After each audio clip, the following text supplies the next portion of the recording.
like a never-ending cycle of past due bills, high interest rates, and even collection calls. You want a way out, but most companies only deal with certain kinds of debt or offer quick fixes and even dangerous solutions that can destroy your credit and put you right back where you started. At Family Credit Management, we do things differently. First, we'll review your credit report to access who and what you owe. Then, we'll create a repayment plan that's in budget, lowers interest, and eliminates fees. We'll give you a roadmap out of debt once and for all by consolidating all your unsecured debt from all your creditors in our debt management program. You pay us once a month, and we work with your creditors to take care of the rest. For over 20 years, we've been helping clients get back on track to financial independence. Now it's your turn. Get your free quote today. Again, my name is Tish Griffin, and I am here to talk to you about your debt, your finances, any issues that you may have regarding your debt and getting things back under control. The purpose here is for you, for you to use this as a resource for any questions that you may have, anything that's boggling you, trying to get things back on track and take control of your debt or your finances. That is what I am here for. So feel free to call over the next 30 minutes or so. Give us a call at 312-738-1060. Now, if you do not get the opportunity to call in, or if you feel like you're too shy, you don't want to be on air, totally fine. But I am here as a resource. I have resources for you. So I want you to reach out to Family Credit at 800-994-3328. Let's take a look at their website. It is familycredit.org. And the best part about this website is that there is help for you. There are people, there are counselors on standby to actually give you the help that you need that's tailored to fit your individual situation. And that is the most important thing that I can give to you today, that there is help out there if you are actually looking for it and in need of it.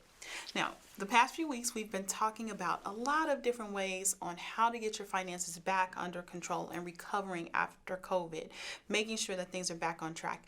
Right now, we are seeing that a lot of different lenders and finance companies, different places that we could turn to for assistance. A lot of the servicers, they are getting back into collecting those bills, and they're asking you for money. They want you to make payments now because we're trying to recover from COVID and get things back on track.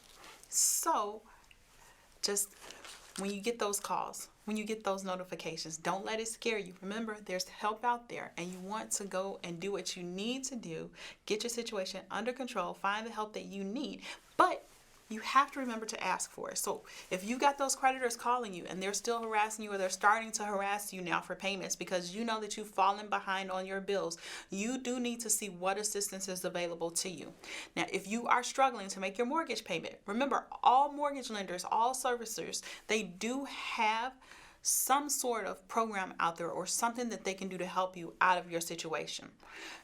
During the time of COVID, we saw where a lot of the different lenders were giving forbearances or allowing you to miss payments or doing some type of modification to your current loan to help you out of your situation, be it whether they held off on payments for a few months or they let you make reduced payments. They may have not charged interest for a few months, whatever they could do to help you.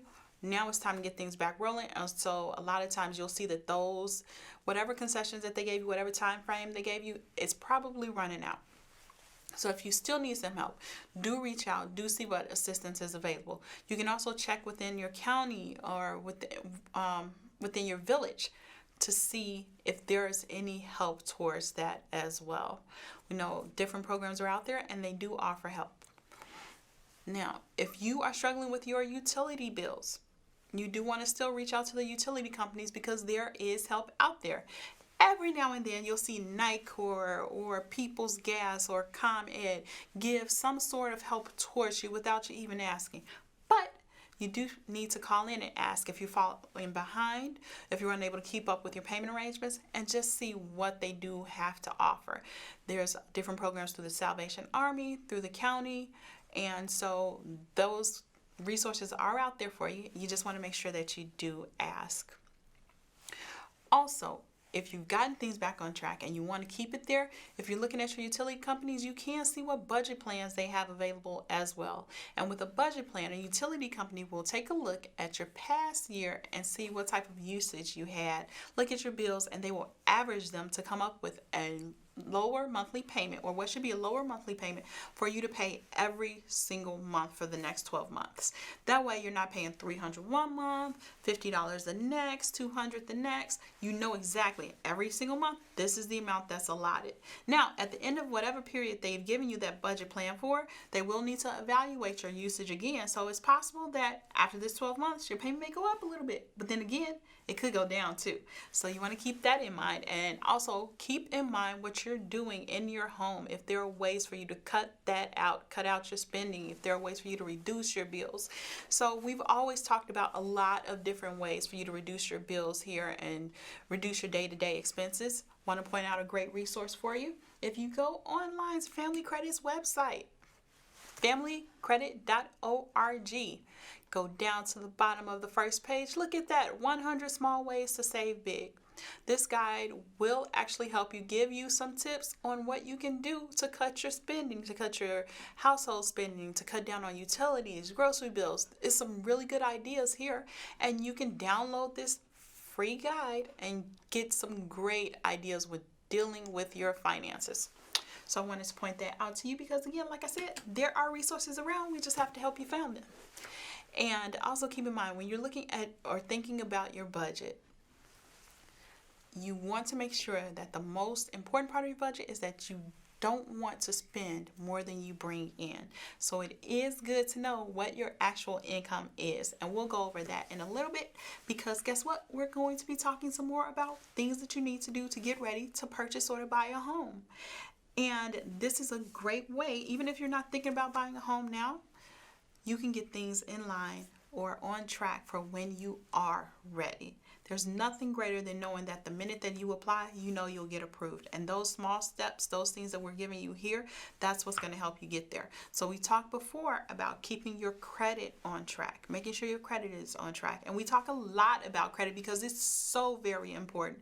I know we have our scores that we look at. Sometimes we're using different tools like Credit Karma, Credit Sesame, whatever the credit card companies are sending out. But a lot of those times, those scores are actually based on what's called the Vantage score, which is an educational score, and we aren't getting a clear picture or knowing what our real credit score is, because if you go and apply for a loan, that number that you're looking at may be a lot different from what that creditor will see when they go to pull your credit. And so that's why we want to make sure that you know about your Vantage score, but that you're actually looking at the score or taking into account the score that the lenders and the creditors and the credit card companies will see, which is your FICO score. A lot of them look at your FICO score, which each bureau has their own way of measuring out what that score will be. And so that's why we want to just show you this information so you have a general idea, and you know, okay, if I see and I'm looking at my score, and the scores, they range, again, from 350 to 850, and you see that your score is maybe a 650. If a lender was to pull your credit, they may see something like 620 or even 600, because there's so many different factors. But if you have a general idea of what your score is, then you know what you're getting yourselves into. So you know, hey, I see a 650. I know they might see a 620. So maybe I'll work a little bit harder to make my score a little bit better, so that by the time they look at it, they really do see that 650. And that's what those counselors at Family Credit are standing by to help you with. Again, you can reach out to a counselor at 800-994-3328. This is their number up here in the top corner, 800-994-3328. Or go online, talk to a counselor for free, get your questions answered, and say, hey, can you help me go over my credit report? Because that is very important. That is so very important, knowing where you stand credit-wise. It tells us what we are up for. It tells us who we are. It's a part of us, and it forever changes as we change. So I also say that when you look at your credit and you notice a change, don't get too upset right away until you figure out why it's changed. If you know that you've done something, or maybe you've run your credit, and so your score has fallen down over the last past couple of weeks or so, it's okay, because guess what? If you do the right things, your score will go back up. So it's a forever changing model based on how you change, how your life changes, and how those things revolve around you. That's why when something bad happens, it's not the end of the world. If your score goes down a little bit, you can work to get it back up, because that score is only looking at the last 24 months of history. Now, I know we said we weren't going to get into credit all that much, but if you got questions about credit, feel free to call. Now, one of the other key components of getting a home is not only knowing what your credit is, but it's also looking at what your taxes, making sure that your taxes are in line, and knowing what your income is as well. And we are going to take a look or talk about that just a little bit. So I want you to, again, reach out to a counselor at 800-994-3328 if you need some help with any of credit issues or credit related issues that we may be facing. So those counselors are on standby and ready to help you. So, next thing that we want to talk about, or that I want you to think about and pay close attention to, is that if you go to get a home, it's not just about your credit. You do need a score. You need a score that's maybe, like I said, anything over 600 will get you into a house, but it depends on how much money you have to put down. We can talk about that another time. But you want to make sure that not only is your score together, but you know what your income is, because a huge portion of the mortgage depends on how much you actually make. Now, when you think about your mortgage or getting a house, we always think, hey, I know I want the biggest house out there, or maybe I just want something small, just something for me and my family or me and my spouse, and this is what I think. I don't want to pay more than $1,500 a month, or I don't want to pay more than $2,000 a month. But all of that is really determined about the amount that you bring in and your current debt load. And that's called your debt to income ratio. So when you're thinking about getting a home, you want to have a debt to income ratio that's as low as possible, meaning that your income really does outweigh the debt that you have. And if you were to get a mortgage, you would be able to afford not only the mortgage payment, but your current credit card payments, your car note, all of that. And that's why this debt to income ratio is so important. Now, when you think about your debt to income, of course, we're going to break it down to in just a quick second. We're going to break down your debt to income ratio, and that way we can go over what it actually is. But first, if you've got any type of questions, reach out to a counselor again to follow along. 800-994-3328. Okay, we're going to get into debt to income, promise you. But first, we do have a caller. Hi, welcome to the show.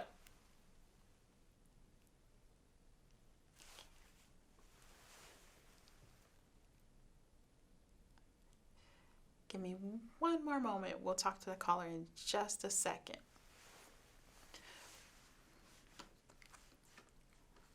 Give me one moment. So, again, we're going to get into the debt to income ratio. Just wanted you to know the importance of it. Now, your debt to income ratio takes into account, first off, the current income that you make. And when you think about getting a home, you may say, I make $20 an hour. I work 40 hours a week, and that's all you need to know. But when you think about your income, we do want to break it down just a little bit for you. So your debt to income ratio is based on, yes, what exactly do you bring home? What does your employer state that they will pay you? And it could be just that you're working the 40 hours a week and whatever amount that you make, and then we come up with your annual income. So we'll be using that to figure out what your monthly income is. Now, when we're looking at our budgeting and how much we can afford, a lot of times we think about the gross, not the gross income, but we think about the net income. And so our net income is actually the amount that we bring home. Mortgages are not based on that. They should be, but they really aren't. Because when you think about the difference between your net and your gross income again is just the amount that they state that they will pay you or that you're contracted to receive. The net income comes out of, everything else that comes out of it. If you've got your taxes coming out, if you've got your insurance coming out, if you've got some special deductions that your job takes out for you, that is what's considered your net income. So when you think about the way that you're qualifying for a home, we're looking at your total overall income, everything that comes into a house, everything that you can prove. And the way that you prove it is by your tax returns. Looks like we've got a caller. Hi, welcome to the show.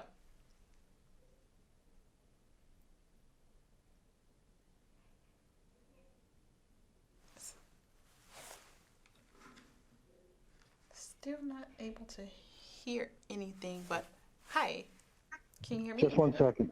Yes, I can. Hold on 1 second. I just wanted to know, like, after you get credit, if you apply for credit, I've noticed that every time when I do apply for credit, it messes up my credit score. Like, it lowers it. What is the actual impact of credit pulls or pulling my credit on my credit score? And I'll get off the phone and let you answer on the air. Thank you.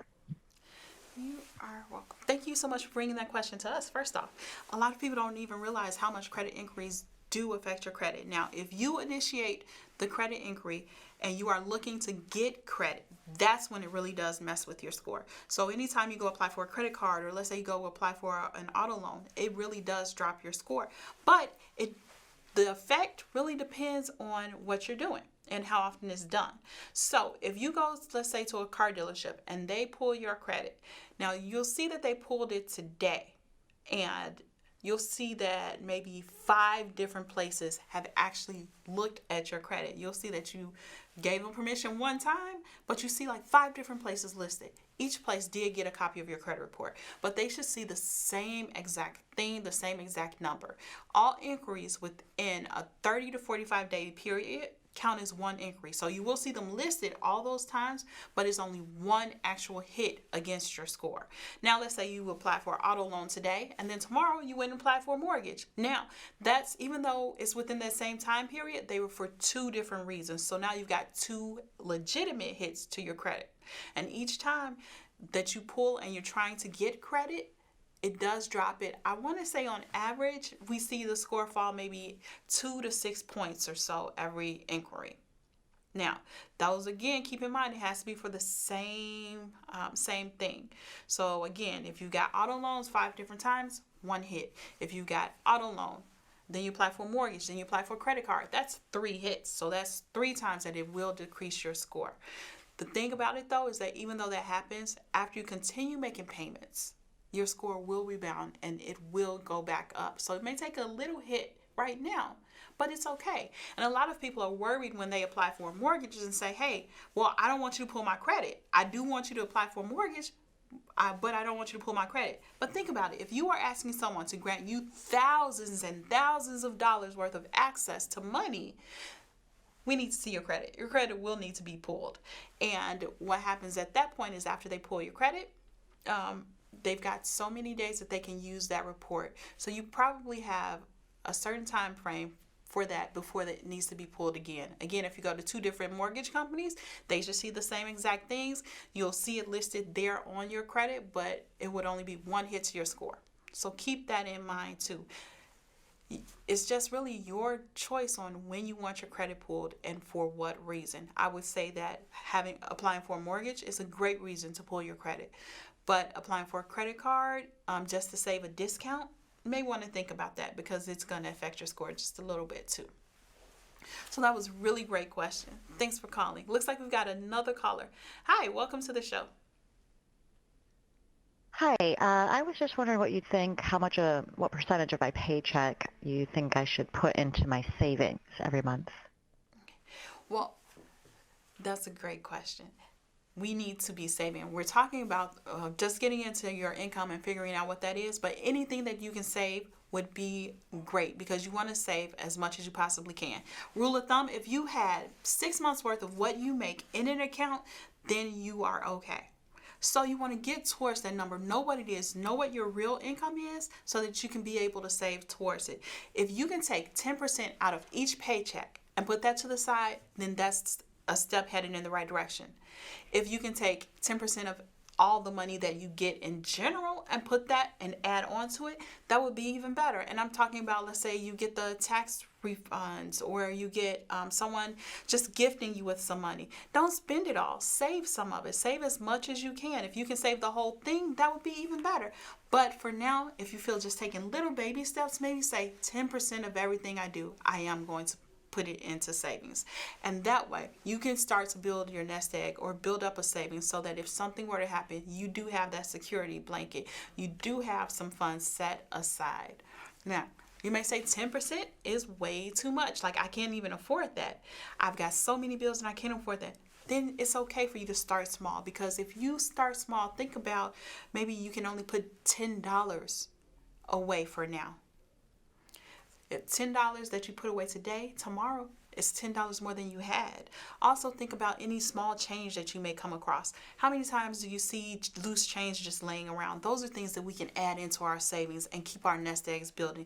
And sometimes people may say, hey, this is a great way for me.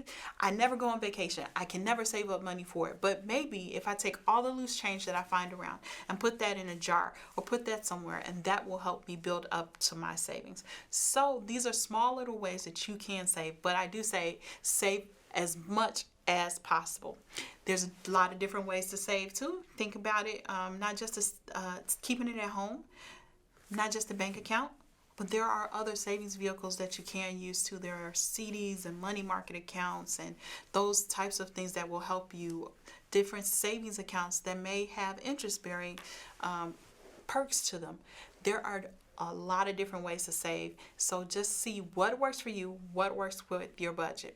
That's the best thing you can do. But in order for you to save, it's best for you to know what your income is, because you want to know what you're bringing into your household. So take a look at that. Look at your paychecks and see how much you actually make. And then you can also look at your paycheck stubs and weigh out, hey, this is the amount that I make, but why am I only bringing home this amount? What's going on in my paycheck that I'm not bringing home more? And you can talk to your human resources department, see what type of deductions are coming out. Maybe there are some things that you can save on there too, so that you can have more money flowing into your household. Now, when you think about, you know what your income is. Now we want to take a look at, guess what? All of the debt that we have. And you want to look at the debt and just be able to see how much are you actually putting out each and every single month. You need to know what your minimum payments are on the debt. And a lot of times, when you go apply for credit, they're seeing what your actual monthly payments are as opposed to what's on your statements, what your minimum payments are. They don't see if you are making over that amount. They see your minimum payments, they see your balances, they see what your credit limit is. So you want to see how this all works and plays into each other. How much debt do you currently have is based on what your minimum payments are, and you need to add those up and you'll see that number. Now this includes your credit cards, this includes your car note, any mortgage payments that you may have right now, any types of student loans that you're working on paying off. Those all take into account what your debt to income ratio will be. You want to see with all of those debts listed, and here's your income, and we're going to put those together and divide it out and see what number we have left, and that will be our debt to income ratio. You should get a percentage, hopefully, that is under 50. Now, to qualify for a mortgage, if you are in that safe realm of, let's say, 43 to 45, then that's where lenders like to see you at. Your debt to income ratio of 45% or less. It is possible to get a loan with a debt to income ratio higher than that, but basically what we're thinking about is if you've got over half of your income going towards your debt and your how you're living, and you haven't even taken into account your mortgage payments yet, then we may want to look at either decreasing your expenses or increasing your income. Those are the options that you have to make your debt to income ratio better. And so you want to think about that, how it relates to your debt. The way that you do it is, if you need some help figuring out your budget, you can contact a counselor at Family Credit, 800-994-3328, or go online to familycredit.org. Again, homepage, Family Credit, go down to the bottom.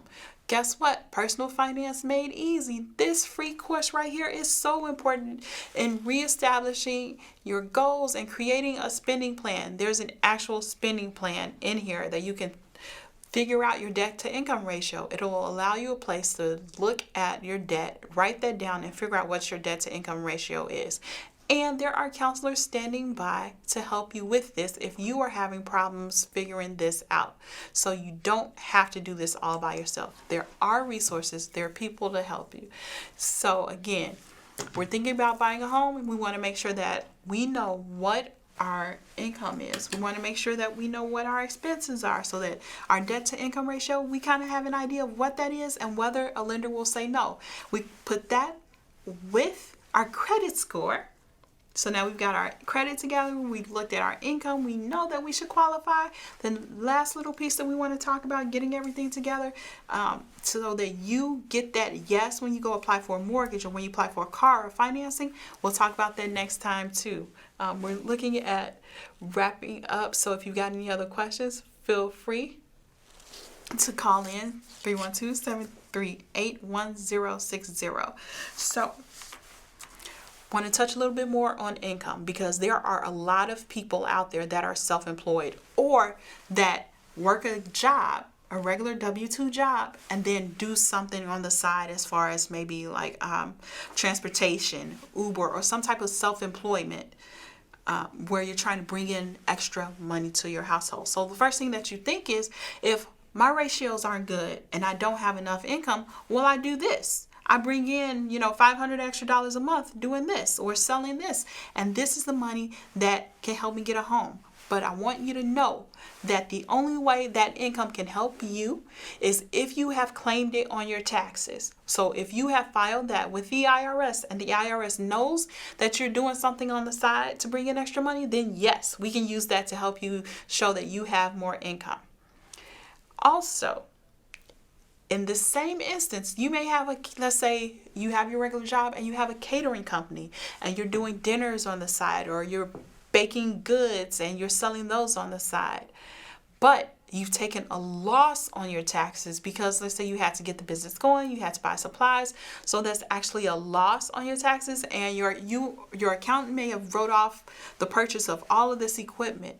Guess what? Now we have to subtract that loss from your income. And that's where a lot of people fall into that gray area of not really knowing what to do with their budget and getting things back on track, because even though you may be bringing in money monthly, on paper and to the IRS and to everyone that looks at it, you have created a loss. You've claimed a loss on your tax returns. So instead of that being additional income that's added into it, we have to subtract that and take it away. And so that means that you're qualifying for less. So that's why it is important to talk to a counselor if you're thinking about getting further financing, if you're trying to get your debt under control, if you're trying to buy a home. We want you to know what you're getting yourselves into. If you're having problems with your credit card companies and making those bills, or you're trying to think, should I charge this, or I want to start a business, should I charge these things on my credit card instead?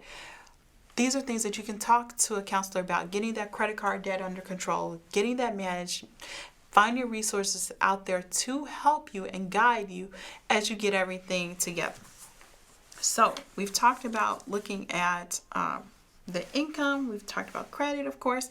And the next thing that you want to do, you're striving for home ownership. You want to make sure that not only have you reported the information to the IRS, but that you have tax returns available from that you filed your taxes and everything on it looks great. If you owe, you may need to set up payment arrangements. We'll talk about that next time as well. We'll take a closer look at those things that will stop you from not qualifying for financing as well. And we'll look at those ways to help you get back on track. Again, those resources are out there. You just need to ask for them. So if you're suffering, again, with your mortgage, foreclosure, you don't want to go into foreclosure, but you need help, reach out to your mortgage lenders. If you are looking at utilities, utility companies, they still do have help. Give them a call. Figure out what you qualify for. Then if you need help with other things, fixing up your property, there are things available through the county, through the city, that they can help you with that as well. There are resources available. And if you need help with the debt, the best resource out there, Family Credit. I want you to give them a call, 800-994-3328, because those counselors were standing by to help you. A lot of us, we suffer from these tragedies or different disparities that we put on ourselves because we don't know who to go to or who to ask for help or where we can find those resources.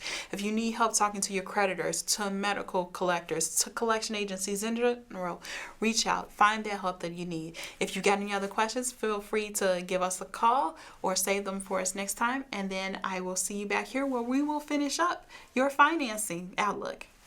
You guys have a great evening. Take care.